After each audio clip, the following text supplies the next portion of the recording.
저는 오늘 이 시간 시 한 편을 먼저 읽어드리려고 합니다. 아동문학가 하청호 선생님께서 지은 시입니다. 시의 제목은 아버지의 등이라는 제목입니다. 아버지의 등에서는 늘 땀 냄새가 났다. 내가 아플 때도 할머니가 돌아가셨을 때도 어머니는 눈물을 흘렸지만 아버지는 울지 않고 등에서는 땀 냄새만 났다. 나는 이제야 알았다.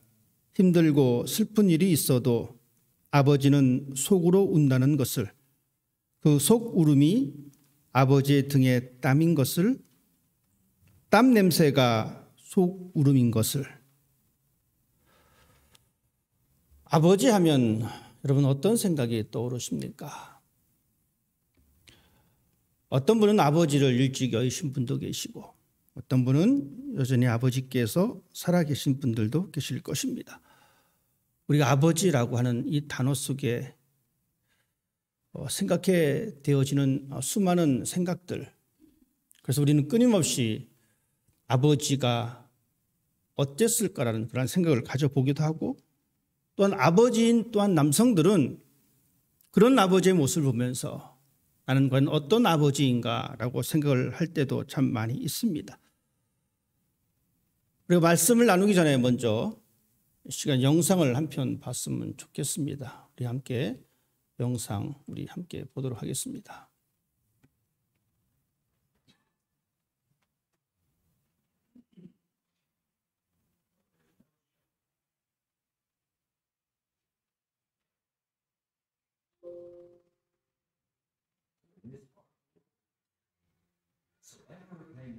Protect their offspring from the elements with their feet.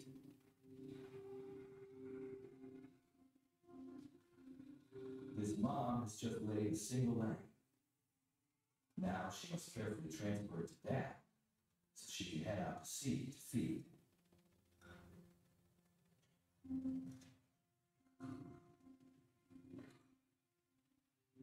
If the egg spends too long on the ice, the chicken side will freeze and die.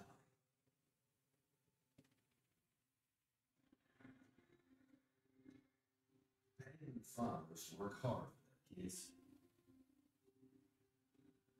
Dad spent the entire 64 days of incubation standing upright, sheltering his egg against the Antarctic wind and deadly ice, all without me to the table.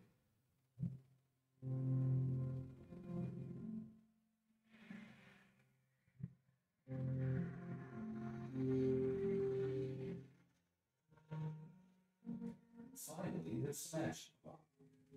The egg has a big shell. It can take a chick 2 or 3 days to hatch out.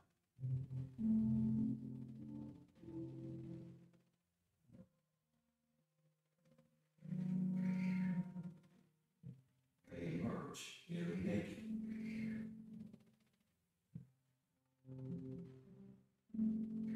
Babies stay warm in the cozy folds of Dad's pot belly. His feet keep them off the ice.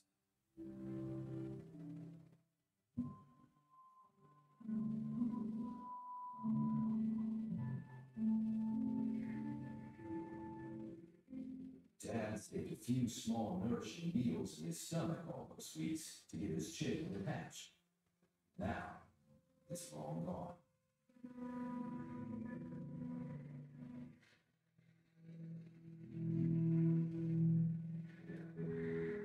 It's been months, but it's finally home.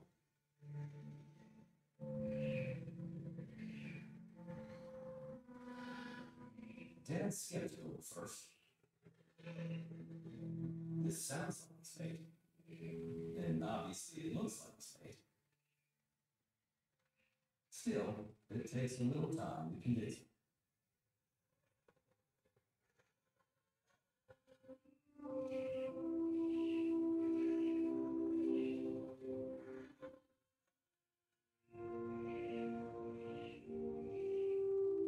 Once Dad has carefully turned the chick over to Mom, he gets his long-awaited shot at the meal.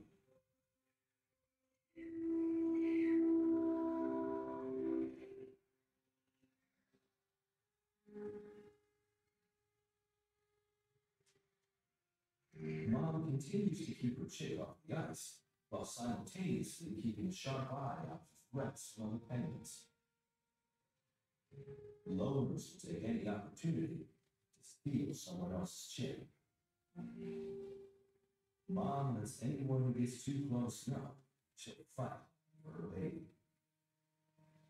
When she's not keeping other penguins fed, feeding seems to be a non-stop job, and supplies are running low. Luckily, Dad isn't gone too long. He's on his way back, full of fish and ready to leave his mate. Over many months, both parents have made this trip to the sea multiple times. Their chick is ready to be on its own.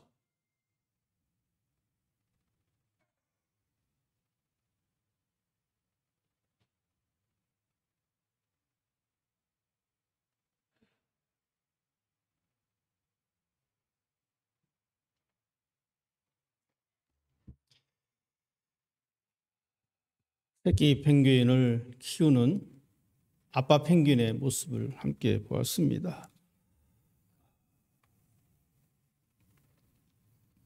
그 새끼가 태어나고 그 새끼가 먹을 것을 찾을 때에 아빠 펭귄은 자신의 속에 있는 그 분비물을 주면서까지 새끼 펭귄을 키우는 그 모습을 함께 우리가 보았습니다. 물론 이것이 동물의 한 모습이긴 하지만 저는 이 영상을 보면서 참 많은 것을 생각해 보았습니다.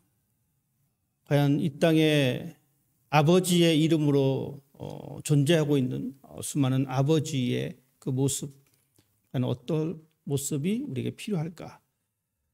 가끔가다 우리 정복순 지사님이나 우리 이용화 지사님, 안강성 원사님 보면 다 80이 넘으셨습니다. 그래서 가서 이야기하는 도중에 어떤 얘기를 하시냐면, 죄송합니다, 아버지 이야기를 하세요. 80이 지났지만 아버지 얘기를 하시면서 우리 아버지가 이랬었는데, 우리 아버지가 그때 이렇게 했었는데 라는 말씀을 많이 하십니다. 저는 그 이야기를 들으면서 여전히 우리들 마음속에는 세월이 많이 흘렀지만 아버지의 존재가 참 커다랗게 다가오고 있다는 것을 느꼈습니다. 토마스 울프라고 하는 사람이 이렇게 글을 썼습니다. 아버지에 대한 이해입니다. 유아기 때는 아버지는 무엇이나 할 수 있다라고 아버지를 그렇게 생각한다라고 합니다. 그렇습니다. 우리 꼬맹이 때는 아빠가 다 해줄 것 같은, 다 할 수 있는 그런 슈퍼맨과 같은 존재로 생각합니다. 나이가 들어서 학교에 들어가면 아이들은 이렇게 생각합니다. 아빠는 이것도 모를 거야. 이렇게 생각이 바뀌어 버립니다. 그러다가 이제 티네이저 10대가 되면 아이들의 생각이 또 바뀝니다.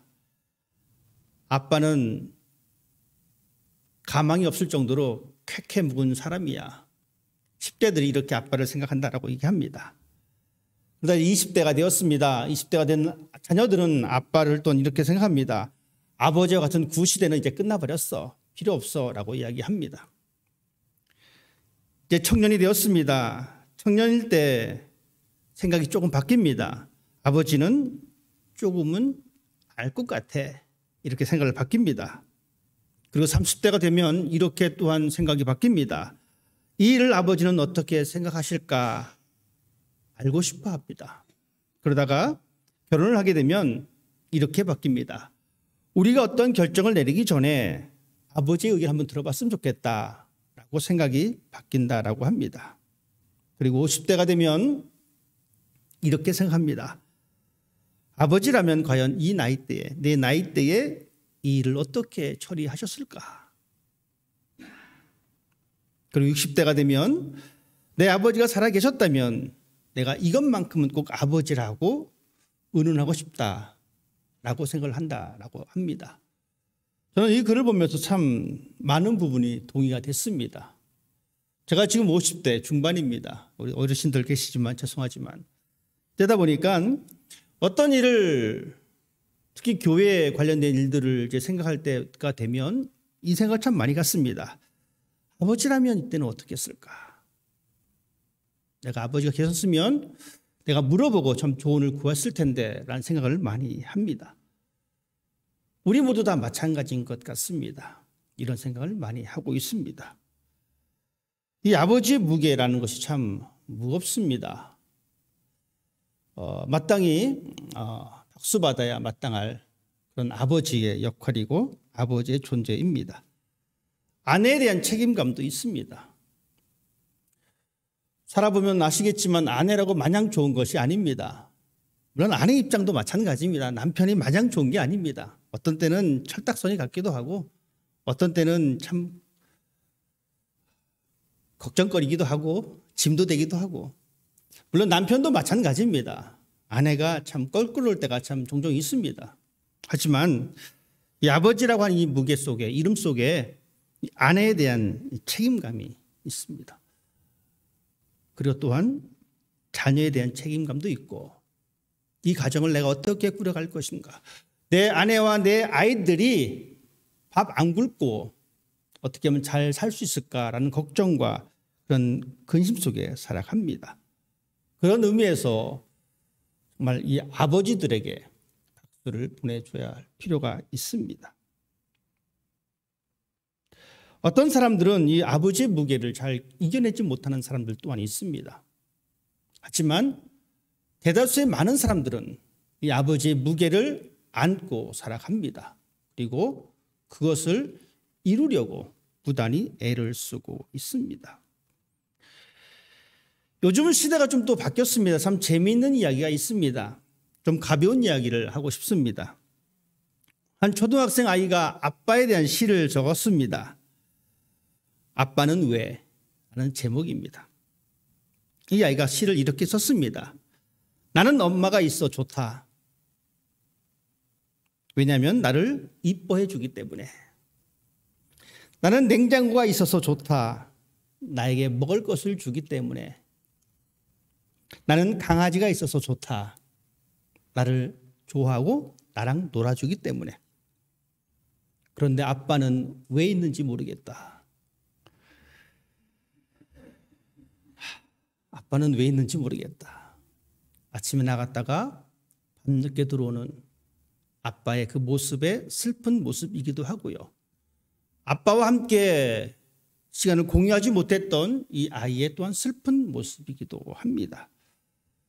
아빠가 돈 벌어오는 것이 전부가 아닌데 때로는 그렇지 않은 생각을 가질 때도 종종 있는 것 같습니다. 오늘 우리가 읽은 누가복음 15장 말씀은 너무나 잘 알고 있는 말씀입니다. 신학교에서 가끔가다 교수님들이 이렇게 말씀하십니다. 이 누가복음 15장 이 두 아들 탕자에 관한 비유를 가지고 설교하지 마라 라고 할 정도로 이 본문은 우리가 익히 너무나 잘 알고 있는 말씀입니다. 결국 집을 나갔던 아들은 자신의 모습을 뒤돌아보고 집으로 돌아옵니다. 집으로 돌아오는데 이 변하지 않은 이 아버지의 모습을 오늘 우리는 볼 수가 있습니다. 아버지는 이 아들을 믿어줬습니다. 돈 달라 그럴 때 그래 이놈이 나가서 잘 될 거야 그렇게 믿어주고 자신의 재산의 반을 뚝 잘라서 아들에게 줬습니다. 그렇게 아들을 믿어줬습니다. 성공했으면 좋았을 텐데 이 아들은 실패합니다. 망해도 그렇게 망할 수가 없습니다. 딱 망했습니다. 다시 집으로 돌아옵니다. 벼룩도 낯짝이 있지라고 생각할 법도 한데 이 아들은 아버지의 집으로 돌아옵니다. 이 아들도 참 대단합니다. 그렇게 아버지 못에 가슴을 받고 나갔으면 그냥 거기서 알아서 자기가 스스로 해결해야 될 텐데 그렇지 못하고 아버지 집으로 돌아옵니다. 집을 나가기 전에 아들을 믿어줬던 이 아버지는 집을 나가고 돌아온 이 아들의 모습조차 믿어줬습니다. 손에 한 푼도 쥐어지지 않았던 그 아들의 모습조차도 믿어주고 그 아들을 용서해 주었습니다. 한결같은 아버지의 모습입니다. 이것을 옆에서 지켜봤던 그 형도 화가 났습니다. 아니 저놈은 나가서 아버지 돈 다 말아먹고 왔는데 아버지는 배알도 없습니까? 나는 그런 아버지를 인정하지 못합니다. 아버지는 이 둘째 아들이 집에 들어와서 잔치를 베풀었는데 이 집에 있던 첫째 아들은 그것이 못마땅했습니다. 오직 못마땅했으면 나 그 잔치 나랑 상관없으니 당신과 당신 아들 재밌게 잘 사십시오라고 밖에서 버티고 있습니다. 이 아들조차도 아버지는 품어줍니다. 아버지의 한결같은 모습입니다. 오늘 성경에서 우리는 이 하나님 아버지의 모습을 우리에게 보여주고 있고 이 모습을 통해서 하나님은 우리에게 이 땅의 아버지에게 필요한 모습이 또한 무엇인지 우리에게 말씀해 주고 있습니다. 사랑하는 아버지의 모습, 기다리는 아버지의 모습, 용서하는 아버지의 모습, 그 아들을 보고 기뻐하는 아버지의 모습, 또 그 아들을 지켜주는 모습, 그 아들을 이해하고 그 아들을 가르치는 아버지의 모습입니다. 우리에게 해당되는 것이 많이 없는 것 같습니다. 사랑하는 데도 한계가 있고요. 용서하는 것도 한계가 있고요. 기다리고 이해하고 가르치는 것도 한계가 있는 지금 현실의 아버지의 모습입니다. 하지만 하나님은 이 모습을 통해서 우리가 그런 모습을 갖기를 원하십니다. 그리고 우리들에게 이 아버지의 역할을 올바리 할 것을 말씀해 주고 있습니다. 아버지의 역할은 사랑하는 것입니다. 자녀를 사랑하는 것. 사도 바울도 우리들에게 자녀를 노엽게 하지 말고 주의 교양과 훈계로 양육하라라고 말해주고 있습니다. 아버지가 자녀를 학대합니다. 안타까운 소식을 많이 듣습니다. 한편으로는 우리 이렇게 생각할 수도 있습니다. 나는 우리 자녀를 학대한 적이 없는데 이 학대에는 감정적인 학대가 포함되어 있을 수 있습니다. 인격적인 무시가 그 속에 포함될 수도 있습니다. 이런 것을 받게 되면 자녀들의 마음에는 적개심만 갖게 되고 아버지에 대한 분노의 마음으로 인해서 왜곡된 삶을 살아가기도 합니다. 이런 자녀로 키워내지 않기 위해서 더욱더 자녀를 사랑해야 합니다. 그리고 주님의 교양과 하나님의 말씀 가운데 양육할 줄 아는 아버지가 되어야 합니다. 아버지가 참된 아버지가 되기 위해서는 사랑해야 하고 아버지가 진짜 아버지가 되기 위해서는 자녀를 훈계하는 것을 게을리해서는 안 됩니다. 원하는 것을 다 주는 것이 사랑의 전부가 아닙니다. 때로는 이 아이에게 우리의 자녀들에게 거절을 가르쳐줄 필요도 또한 있습니다. 왜냐하면 거절당하는 것을 배우지 못한 아이가 성장해서 잘못된 인격으로 표현될 수 있는 가능성이 상당히 높기 때문에 그렇습니다. 제가 교회에서 사역을 할 초창기에 저희 교회 청년 한 명이 싸움에 휘말렸습니다. 이 아이가 싸움을 하다가 세상을 떠났습니다. 맞아서 죽은 것도 아닙니다. 사고로 죽은 것도 아니고 결국 사인은 뭐냐면 이 아이가 이 화를 참지 못해서 죽었다라고 하는 이 소식을 듣게 되었습니다.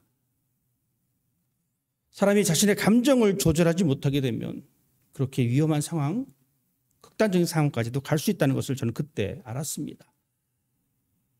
우리가 자녀들에게 때로는 이 거절당하는 것을 수용할 수 없는 그 환경으로 만들어 주게 되면 타인과의 관계 속에서 성장해서 내가 거절당했을 때에 모든 관계를 끊고 숨어버리는 사람으로 전락됩니다. 외톨이형, 은둔형 외톨이형으로 빠질 가능성이 상당히 높습니다. 그렇기 때문에 자녀를 훈계하는 일에 우리는 한 걸음 나아가야 합니다. 성경 또한 우리에게 말씀해 주고 있습니다. 마땅히 행할 길을 아이에게 가르치라. 그리하면 늙어도 그것을 떠나지 아니하리라. 자녀를 훈계하는 것이 바로 또한 아버지의 역할입니다. 그리고 또한 아버지의 역할은 울타리가 되어주는 것입니다. 우리 자녀를 보호하고 자녀의 미래를 위해서 준비해주는 그 역할이 아버지의 역할입니다. 때로는 좋은 안내자로서, 때로는 친구로서 아버지의 역할을 감당해야 합니다. 세월이 많이 변했습니다. 특히 남자들은 이 군대 얘기를 하는데 어르신들을 군대에 갔다 오시고 하시는 말씀이 이겁니다. 그때는 그랬는데 지금 좀 나아졌겠지. 그것이 40년, 50년 지났습니다. 지금도 여전히 군대에 있는 군인들은 그렇게 생각하지 않습니다. 지금도 여전히 불합리하다라고 생각을 하고 있는데 어쨌든 시간이 변했습니다. 시대가 변했습니다. 시대가 변했기 때문에 이제 가부장적인 그 모습은 점점 사라집니다. 왜 제가 이 말씀 드리냐면 우리 자녀들에 대한 생각이 그렇습니다. 강압적인 시대는 지나갔습니다. 이 자녀를 보호하고 이 자녀의 안내자가 되고 이 자녀의 친구가 되어서 진정한 울타리 역할을 우리 아버지가 감당하는 것입니다. 칼릴 지브라는 이렇게 말합니다. 자녀들은 부모의 소유가 아닌 활이다. 멀리 나갈 수 있도록 활실을 당겨야 한다. 이 아이를 잘 보호하고 보살피고 좋은 친구가 되어서 이 아이가 더 큰 일을 할 수 있도록 그 역할을 하는 것이 부모의 역할이다라고 하는 이야기입니다. 그렇기 때문에 좋은 울타리가 되기 위해서는 지나친 간섭은 피해야 합니다. 그리고 그들의 인생을 아버지가, 어머니가 일방적으로 주도하는 것이 아니라 그 아이가 자신의 꿈을 펼칠 수 있도록 그 울타리를 만들어주는 것입니다. 이것이 바로 아버지의 역할입니다. 그래서 탈무드는 이렇게 이야기하고 있습니다. 우리 자녀들에게 고기를 잡아주지 말고 낚시하는 법을 가르쳐 주라. 성경은 우리에게 하나님을 아버지라고 이야기합니다. 그리고 그 하나님의 아버지의 모습을 오늘 탕자의 비유를 통해서 또한 성경 여러 곳에서 우리에게 말씀하고 있습니다. 자녀를 올바르게 키우지 못하게 되면, 즉 아버지의 역할을 올바르게 감당하지 못하게 되면 우리는 구약 성경에 나타난 엘리 제사장의 끔찍한 사건을 우리는 경험할 수도 있습니다. 누구든지 아버지는 될 수가 있습니다. 그렇지만 좋은 아버지는 아무나 될 수 있는 것이 아닙니다. 하나님은 우리의 아버지 되십니다. 하나님은 우리의 좋은 아버지이십니다. 우리는 그 하나님 아버지로부터 사랑을 배우고 우리는 그 하나님 아버지로부터 지혜를 배우고 그 하나님 아버지로부터 용서를 배우고 그 하나님 아버지로부터 이해받는 모습을 배웁니다. 그리고 우리는 그 삶을 살아냅니다.